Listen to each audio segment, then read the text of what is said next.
కాలం ఉన్నప్పుడే అందరూ కలిసి ఉండాలి. కాలం దాటిపోయాక ఎంత కలవరించినా ఎవరూ తిరిగి రారు. ఎంత కోరుకున్నా కలిసి ఉండలేరు. ఏళ్ల తరబడి నీళ్ళల్లో ఉన్న రాయి మెత్తబడదు. ఎన్ని కష్టాలు చుట్టుముట్టిన ధీరుడు ఆత్మవిశ్వాసం కోల్పోడు. ఎవరో అడిగారు, ఈ ప్రపంచంలో ఎవరు నీ వాళ్ళు అని.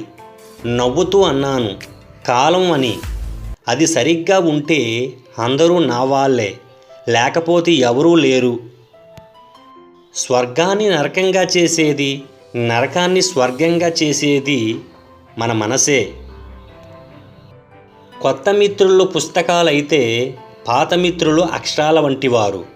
కొత్త స్నేహితులు రాగానే పాతవారిని మర్చిపోవద్దు. ఎందుకంటే ఎన్ని పుస్తకాలు చదవాలన్నా కావలసింది అక్షరాలే కాబట్టి. గుర్తుపెట్టుకో మిత్రమా. అమ్మాయిల అందాన్ని చూసి మోసపోయిన అబ్బాయిల కన్నా అబ్బాయిల నమ్మకమైన మాటలను, మాయమాటలను నమ్మి మోసపోయిన అమ్మాయిలే ఎక్కువ. ఆడది సంతోషంగా బ్రతకడానికి ఆస్తులు అంతస్తులు అవసరం లేదు. భర్త అనేవాడు పక్కనే ఉంటే చాలు.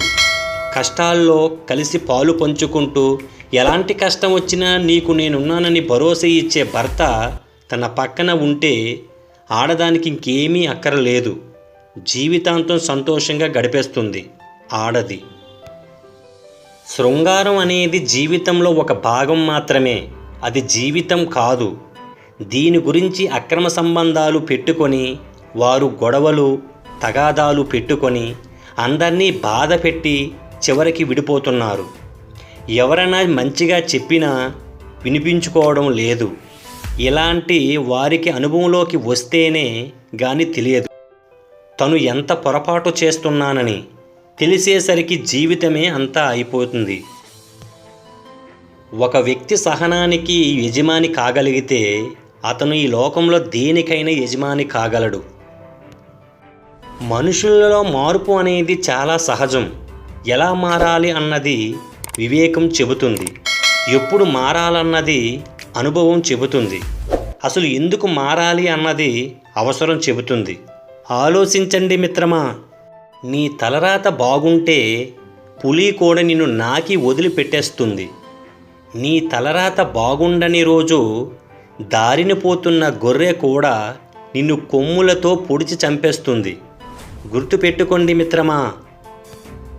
Please subscribe, share, comment, watching. Thank you for support.